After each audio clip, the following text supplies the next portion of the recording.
Hello guys, welcome to my channel Physics Lab How to Academy. We have a workbook which contains us very sensitive data like email, phone number, and etc.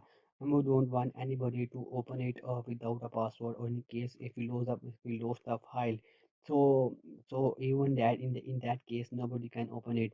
We will look inside the in our workbook. For that purpose, go onto the file, then info, and product workbook, and click on encrypt with password.